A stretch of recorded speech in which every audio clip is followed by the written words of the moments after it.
Imagine standing on a wall. Behind you are 2,000 people. Most of them have never held a sword. Some are priests. Many are women. Some are just children holding rocks. Now, look forward. On the horizon, the earth is moving. It isn't an earthquake. It is 40,000 boots. The Ottoman Empire has arrived. They have the best cannons in the world. They have engineers who can melt stone. They have a record of never losing. The ratio is 20-1. In any other part of history, this is not a battle. It is an execution. But in October 1552, at the fortress of Eger, the rules of reality broke. Because the people inside didn't just fight with steel. They fought with fire that moved on its own. They fought with a madness born of having nowhere to run. The world expected Eger to fall in 3 days. It took 39. And by the time the smoke cleared, history had been rewritten in blood and sulfur. The dust reached the fortress before the soldiers did. In October 1552, the air in Hungary was turning cold. But for the people inside the Eger fortress, the air felt heavy for a different reason. To the south, the Ottoman war machine was rolling forward. This wasn't a raiding party. It wasn't a small border skirmish. This was an empire's statement. The numbers were impossible to ignore. Roughly 40,000 Ottoman troops. These were not just men with muskets. These were janissaries, the elite, the unstoppable. They brought with them heavy artillery that could turn a mountain into pebbles. They brought miners who could dig through solid rock like it was water. They brought a reputation that preceded them: surrender or be erased. Inside the walls of Eger, the commander, István Dobó, looked at his own ranks. He didn't see an army. He saw 2,000 souls. Only 1,500 of them were actual soldiers.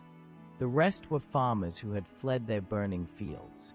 They were women who had brought their children to the only place that still had a gate. They were the forgotten. The Ottoman commander sent a message. It was polite. It was a courtesy. Open the gates. Walk out with your lives. Keep your property. If you refuse, what follows is not negotiable. This was the Ottoman way. They didn't make empty threats. They had already taken the fortress at Temesvar. They had already killed the commanders who resisted elsewhere. The message was clear: die today for a wall, or live tomorrow in a new world. Dobó didn't even finish reading the letter to himself before he made his choice. He gathered his 2,000 people. He read the terms aloud so everyone could hear the sweetness of the lie. Then, he read them the oath. The oath was simple. Anyone who even whispered the word surrender would be executed on the spot. No trial. No mercy. He wasn't asking them to be brave. He was removing the option to be a coward. He then took the Ottoman letter and tore it into pieces in front of the entire garrison. The trap was shut. There was no back door. There was no help coming. The Habsburgs, the kings who were supposed to protect them, had already decided Eger was a lost cause. They wouldn't send a single horseman. The 2,000 were alone. 40,000 were waiting. And then, the first cannon fired. Question: what was the Ottoman surrender offer really? A secret code. B, a psychological trap. C, a military bribe. D, a hidden map. Stay with us till the end for valuable insights and questions. Like, subscribe, and share to support the channel. The sky over Eger didn't turn dark because of clouds. It turned dark because of iron.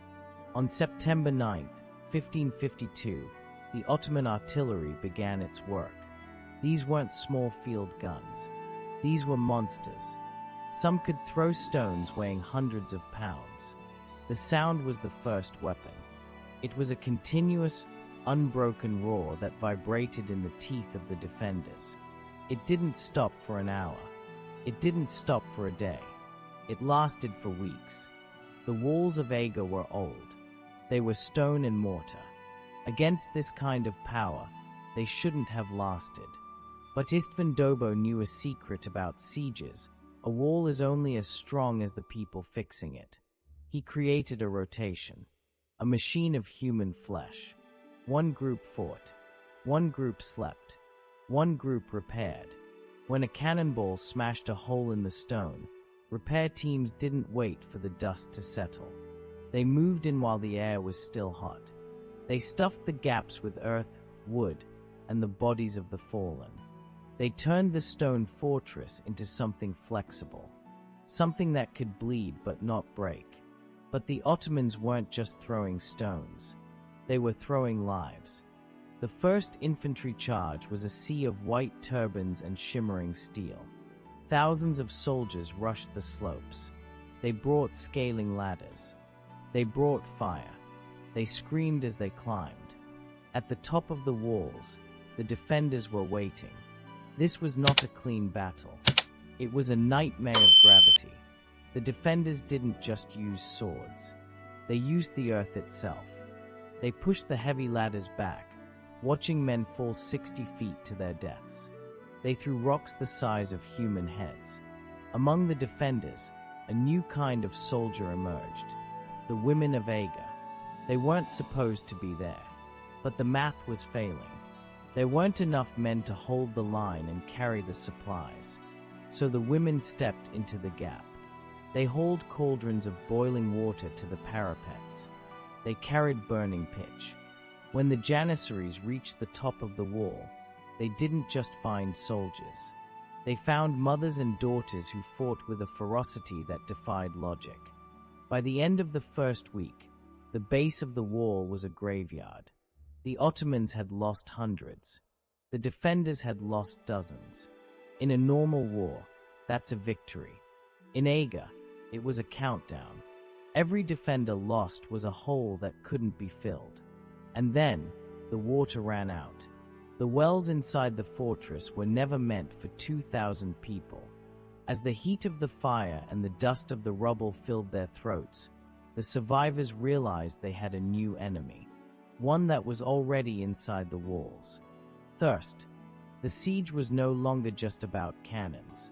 It was about who would dry up first. Question: what made the Eger repairs unique? A.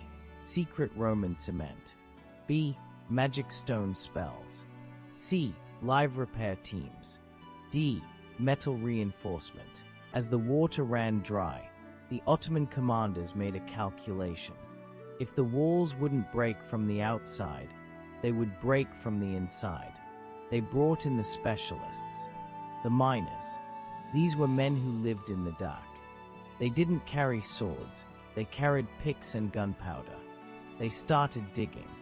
Far beyond the reach of the Hungarian cannons, the earth began to swallow thousands of Ottoman soldiers. They were carving a path under the foundations. The plan was simple: fill the tunnels with enough explosives to lift the entire fortress into the sky. Inside Eger, the defenders felt it, a vibration in the soles of their boots, a faint thud-thud-thud that didn't match the rhythm of the cannons. It was the sound of a grave being dug beneath their feet. But the Ottomans had a problem they didn't account for. His name was Gergely Bornemissza. Bornemissza was not a high-ranking noble. He was an officer with the mind of a scientist and the soul of a pyromaniac. While the soldiers fought on the ramparts, Gergely turned a small workshop into a laboratory of nightmares. He didn't have a factory. He had household objects. He had sulfur. He had pitch. He had saltpeter. He started with the fire wheels. These were heavy wooden wagon wheels, but Gergely didn't use them for transport. He packed them with gunpowder, oil-soaked rags, and jagged metal shrapnel. When the Ottoman infantry gathered at the base of the walls for an assault, Gergely would light the fuse and roll the wheel down the slope. It didn't just explode. It screamed. It spun. It threw fire in 360 degrees. It was a weapon that moved on its own. To the 16th century soldier, This wasn't just engineering. It was sorcery. The Ottoman lines, usually disciplined and cold, began to break before the wheels even touched them. But the real battle was happening underground. To find the Ottoman miners, István Dobó ordered a trick from the ancients. He placed drums of water on the ground in the lowest rooms of the fortress. He watched the surface. If the water rippled, the enemy was close. When the ripples became waves, the Hungarians started digging their own tunnels. Countermining is the purest form of hell. It is hand-to-hand combat in a space no wider than a coffin. No light, no air, just the smell of sweat and the sound of your enemies breathing through a thin wall of dirt. Gergely Bornemissza sent his own gifts into these tunnels. He didn't send men first. He sent smoke. He created fire pots filled with sulfur that produced a yellow, choking cloud so thick it could kill a man before he ever saw a blade. The Ottoman miners found themselves trapped in the dark with a ghost that breathed fire. 2 tunnels were collapsed. One was flooded, but the third was too deep. The ripples in the water were too small to catch. And as Gergely worked on his next invention, a fuse was being lit directly under the main gate. Question: how did the defenders see the underground enemy? A. Crystal balls. B. Water ripples. C. Trained dogs. D. Metal rods. The explosion didn't just break the wall. It broke the world.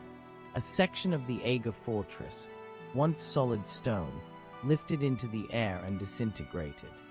For a moment, there was a silence more terrifying than the cannon fire. Then, the dust settled, and the defenders saw it. A gap, a jagged, smoking mouth in their defenses, wide enough for an army to walk through. The Ottomans didn't wait. The Janissaries, the Sultan's elite, moved with the precision of a killing machine. They surged toward the breach, thousands of boots trampling the rubble of what used to be a home. István Dobó knew that if they reached the courtyard, the siege was over. There were no more walls behind this one, no more tricks. To the breach, the cry went up. But who was left to go? The soldiers were exhausted. Their hands were blistered, their eyes bloodshot from lack of sleep. This is where the story of Eger stops being about a military and starts being about a people. The garrison didn't just send men. They sent everyone. Priests who had been praying over the dying picked up heavy maces. Farmers who had never fought anything but the weather-grabbed scythes. And the women, the legendary women of Eger, stood at the very edge of the broken stone. They didn't have armor. They had boiling pitch. They had buckets of hot sand that they threw into the gaps of the Ottoman helmets. The sand would slide under the iron plates, burning the skin, blinding the eyes. It was a slow, agonizing weapon.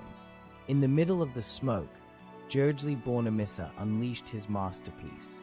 He had taken a watermill wheel and turned it into a rotating engine of death. It was packed with explosives and iron shards. As the Ottomans pushed into the narrowest part of the breach, Gergely lit the fuse. The wheel spun as it rolled, a whirlwind of fire and nails that tore through the front ranks of the Janissaries. The breach became a funnel of meat. The Ottomans had the numbers, but they couldn't use them.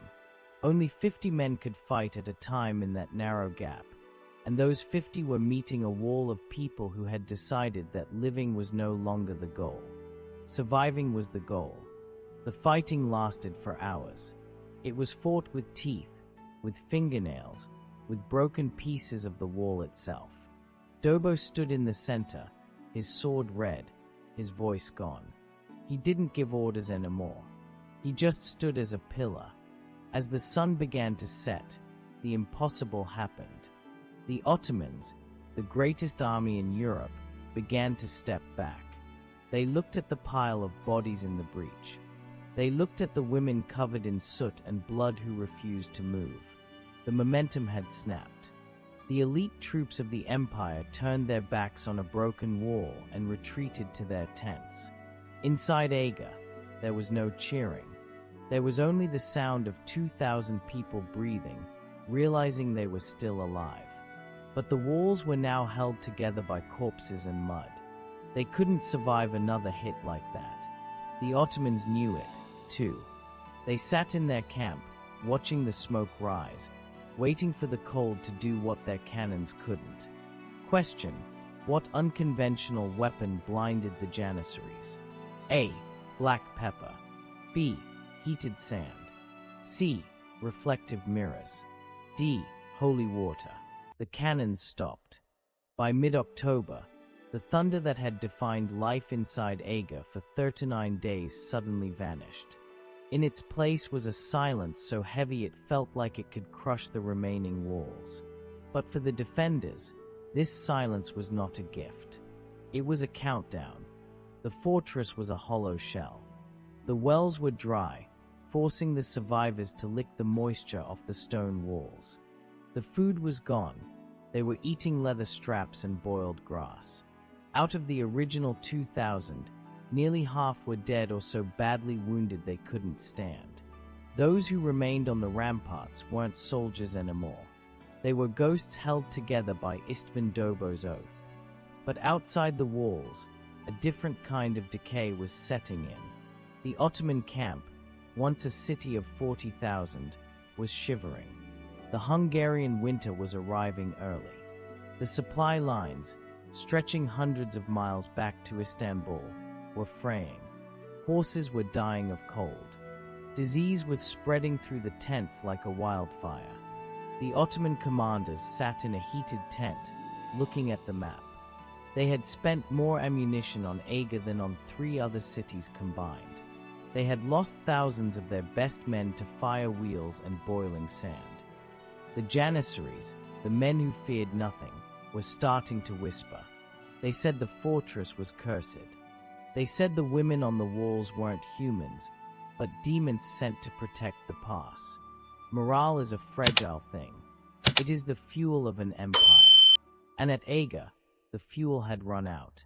On October 17th, the watchers on the towers saw something they didn't dare believe. The Ottoman tents were being struck. The massive siege guns, the ones that had turned the southern wall into dust, were being hauled away by teams of oxen. The sea of white turbans was flowing south, away from the gates. There was no grand surrender, no signing of papers. The Sultan's army simply turned its back and walked away. Inside the fortress, there was no cheering. There were no victory parades. Men and women simply sat down where they stood. Some wept quietly. Others just stared at the horizon, waiting for the army to turn around and come back. They had survived, but the cost was etched into their faces. They hadn't won a war. They had simply outlasted a nightmare. The Ottoman Empire would not return to Eger for another 4 to 4 years. For nearly half a century, the story of the 2,000 who stood against 40,000 would be the shield that protected the rest of Europe. But as the survivors looked at the ruins of their lives, they realized that history often remembers the numbers, but forgets the people who paid for them. Question: why did the Sultan's army actually retreat? A. A royal wedding. B. Logistical collapse. C. A sudden earthquake. D. A French alliance. The dust of the Ottoman retreat settled, but the air in Eger did not clear. History likes to tell stories of heroes who are rewarded with gold and glory. It likes to imagine that after the 39 days of hell, István Dobó and Gergely Bornemissza lived in peace. But history is rarely that kind. As the survivors walked through the rubble of their fortress, they didn't find a new world. They found the same one they had left. The Habsburg crown, the empire they had just saved from financial and military ruin, did not send a parade. They sent auditors. They sent investigators. István Dobó, the man who had torn up the Sultan's letter, the man who had held a broken wall with nothing but an oath and a sword, was not hailed as a savior for long. Within years, he was accused of disloyalty. The very crown he bled for threw him into a prison cell on suspicion of conspiracy. He had survived 40,000 elite soldiers only to be defeated by the ink and paper of his own side. Gergely Bornemissza, the scientist of the siege, the man who made fire dance and smoke kill, vanished from the great records of the era. His fire wheels and sulfur pots were never standardized. They were treated as the desperate inventions of a desperate time, forgotten by military academies that preferred proper warfare. The knowledge of how 2,000 people beat the impossible went into the grave with the men who lived it. And the women whose names were never written down. They went back to the fields. They went back to the kitchens. They carried the scars of boiling pitch on their arms for the rest of their lives, known only to their children as the ones who didn't run when the Janissaries came. Eger eventually fell. In 1596, 4 years later, the Ottomans returned with a force so large that even the ghosts of the past couldn't stop them. That time, the garrison was different. They didn't have an oath. They didn't have a Dobó. They surrendered. This raises the most uncomfortable question of the entire siege. Was it bravery, or was it the trap? Remember the oath: anyone who speaks of surrender will be executed. The 2,000 people of Eger didn't just fight because they were heroes. They fought because István Dobó had made the fortress a place where death was certain if you gave up, and only possible if you fought. True bravery is usually painted as a choice. But at Eger, the choice was removed on day one. Does it count as courage when you are forced into a corner with no exit? Or is that something more powerful than courage? Is that the raw, animal instinct of a community that decides if they are going to die, they will make the world feel every single inch of the cost? The 39 days of Eger are not a story of a military victory. They are a story of what happens when the forgotten people, the farmers, the women, the priests, are told that they are already dead. Because once you accept that you are already dead, you become the most dangerous thing on the battlefield. You become a wall that even an empire cannot climb. Question: what was István Dobó's ultimate fate? A. Crowned king. B. Imprisoned by allies. C. Killed in battle. D. Retired in wealth. If you enjoy dark untold history, subscribe because we uncover what others won't.